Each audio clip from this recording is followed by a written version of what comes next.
So I have had the privilege of being a leader at Zurich since 2009, and today as the CFO for North America for our property and casualty, our general insurance business, I have the responsibilities for our actuarial function, for our controllers team, treasury, for our planning, performance management functions.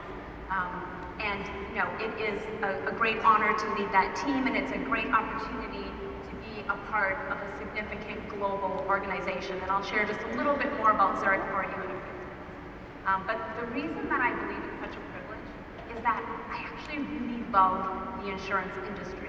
So, you know, the good thing is, right, from the more recent years, financial services has been in the best light. So in insurance, we like to think at least our light's slightly better at the moment.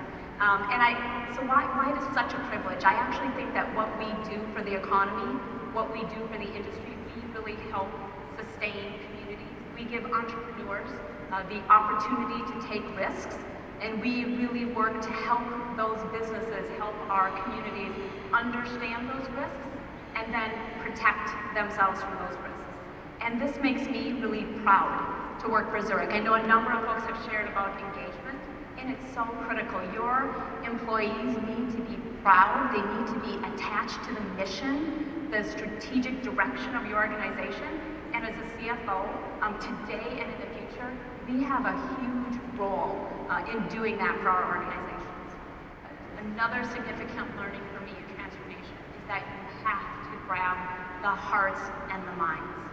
You cannot push transformation. Frankly, you can't just pull transformation. You actually have to go through a process that grabs the hearts and minds of your employees, of your business, and you have to do it in a way that they want to be engaged, that they see the outcome, they see what the vision will be, and they want to be a part of it. They see the light shining bright at the end of the tunnel.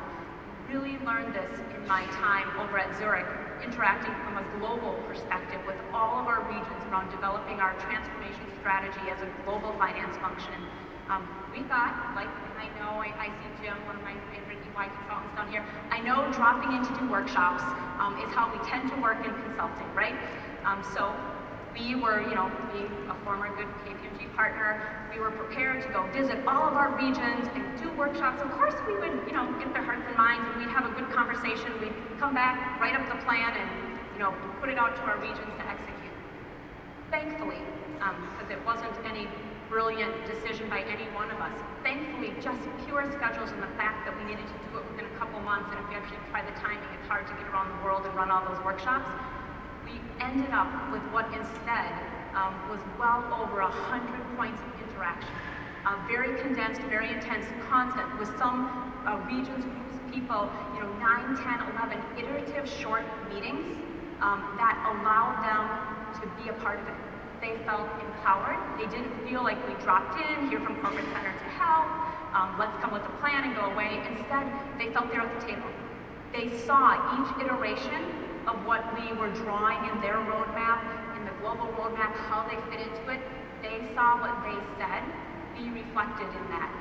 And by the end, we had the hearts and the minds of the global finance organization. And when I left, I was so pleased to be able to have a structure that was reorganized. When I was there, was just a few of us with lots of influence that was working the whole process. It's now a global finance transformation leader. Is a team of 150 people between Zurich and across the regions, driving very clear, laid out initiatives that the business wants. He just recently told me that they were in Latin America to do the workshop. And the feedback now out of the workshop, where at first they wanted none of this. And as we came through those interactions and those points, they were like our biggest candidates and supporters. They saw what it could do for them in Latin America. They said the workshop was a historic event.